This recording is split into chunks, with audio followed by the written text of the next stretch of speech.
warahmatullahi wabarakatuh. Perkenalkan, nama saya Kalbuana Sara. Saya berasal dari BDIA, ingin mempresentasikan hasil karya tulis saya yang berjudul Budidaya Lele Organik. Nah, dan adapun latar belakang dari karya tulis saya adalah saat ini berbagai pihak produsen mulai berlomba-lomba untuk menghasilkan makanan-makanan yang higienis dan halal.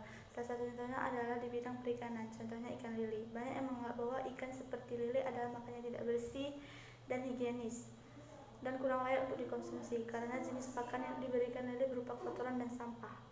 Dalam karya ilmiah ini saya akan membahas tentang pembesaran ikan air tawar, khususnya ikan lele organik di dalam kolam.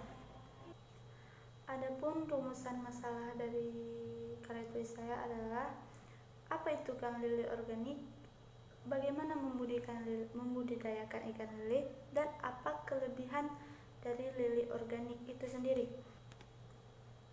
Nah, lele organik adalah budidaya ikan lele dengan menerapkan teknik ramah lingkungan dengan menggunakan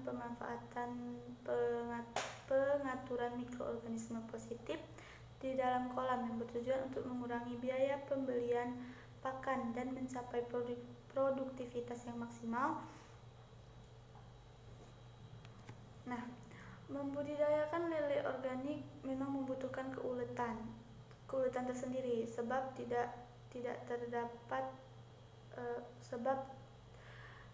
setidaknya terdapat 4 tahapan yang harus dilakukan dalam persiapan kolam pemeliharaannya, yaitu tahap pertama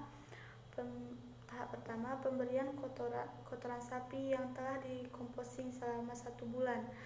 Kotoran sapi tersebut ditempatkan di dalam karung yang tertutup, diposisikan di dalam kolam. Jadi kotoran sapinya itu kita masukkan ke dalam karung yang sudah dikomposting, lalu kita masukkan ke dalam dasar kolam.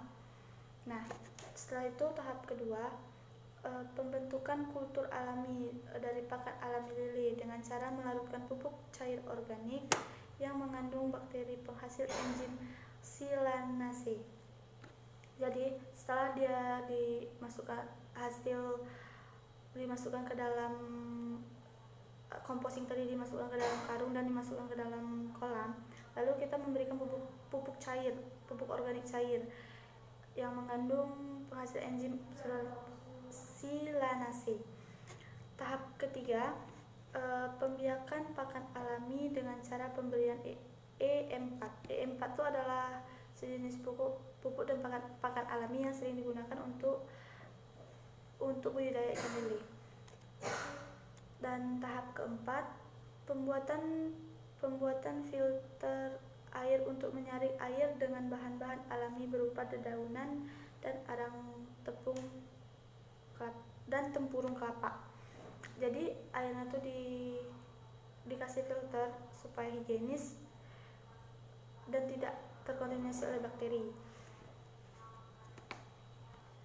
Nah, itu tadi tahap-tahap cara membudidayakan lelenya.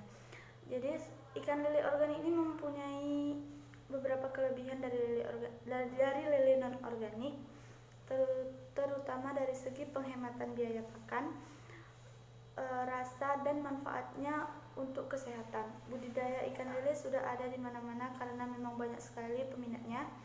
Namun tidak sedikit yang gulung tikar sebab pakan lele terus melambung. Harga pakan lele yang mahal tak sebanding dengan hasil panen dan jerih payahnya. Akan tetapi bagi peternak lele organik, mahalnya harga pakan tidak menjadi soal sebab memang mereka tidak menggunakan pakan pelet olahan karena itu banyak sekali yang bertanya tentang cara budidaya lele organik dengan pupuk organik ion organik cair untuk membudidaya lele organik. Dari penjelasan saya tadi dapat ditarik kesimpulan, lele atau ikan keli adalah jenis ikan yang hidup di air tawar. Lele mudah dikenali karena tubuhnya yang licin, agak pipih, memanjang, serta memiliki kumis yang panjang yang yang memucat dari sekitar mulutnya. Secara ilmiah, lele terdiri dari banyak spesies, sehingga tidak mengherankan pula apabila lele di Nusantara mempunyai banyak nama daerah. Ikan lele bersifat natural, yaitu aktif bergerak mencari makan pada malam hari. Pada siang hari, ikan lele berdiam diri untuk melindungi di tempat-tempat yang gelap.